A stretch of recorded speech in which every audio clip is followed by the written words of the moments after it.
The Portsmouth Clippers' national record winning streak comes to an end, and the player who scored the opposing team's winning run is friends with many in the other dugout.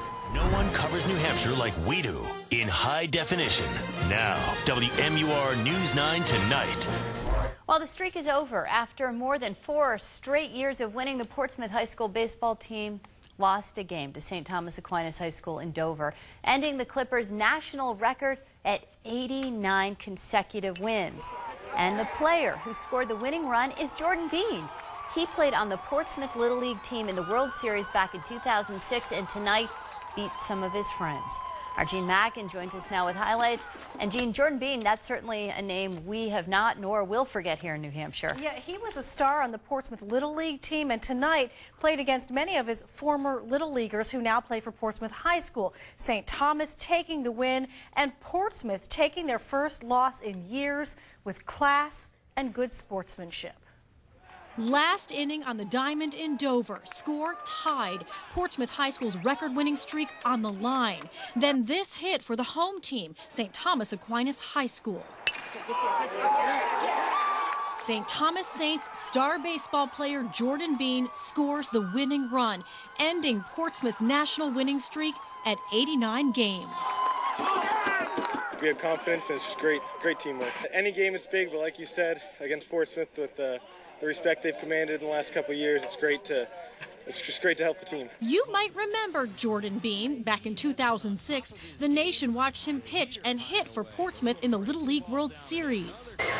That one's drilled to right field. They didn't win that year, but he made lifelong friends. Many Little League teammates now play against him at Portsmouth High School, like Billy Hartman. Even in defeat, the Portsmouth Clippers acted like winners, congratulating their opponents. Yeah, hats off to Jordan and the rest of the kids on the team. It was going to come to an end at some point in time anyway. I'm glad it was a good baseball game. It was very competitive. Win or lose today, we were going to come into practice and try to get better tomorrow. So what's next for the Portsmouth Clippers? Well, the coach says they are right back at practice tomorrow, and they start with a clean slate when they take on Pelham on Wednesday. Reporting live, Gene Mackin, WMUR News 9. And so the climb to the top begins anew. What a rivalry, what a matchup today. Portsmouth and St. Thomas of Dover in high school baseball, 2 undefeated teams, both 6-0 coming in. And to really set it up for you, we take you back to 2006. Led by star pitcher Jordan Bean, the Portsmouth Little Leaguers made a run all the way to the United States semifinals at the Little League World Series. Now Bean is a senior pitcher for St. Thomas, while many of his Little League teammates now play for Portsmouth High. Bean pitched today trying to end the Clippers' 89-game winning streak. So let's go to Dover. Portsmouth in red, and the Saints, that's Bean on the mound, number 12. And second inning, he strikes out Dylan Crosby.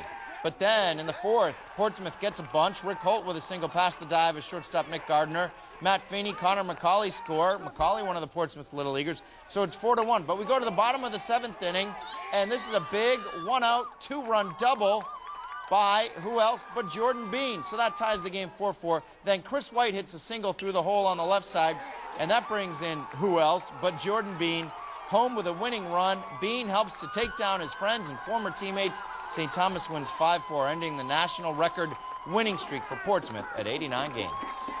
Any game is big, but like you said, against Portsmouth, with the respect they've commanded in the last couple of years, it's just great to help the team.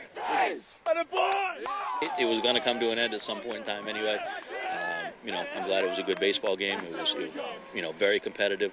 2 teams, that just kind of came at each other and kept coming at each other and have done so for years and years. Now we can't change the way we go about our business. And Bean will play at Tufts University next year.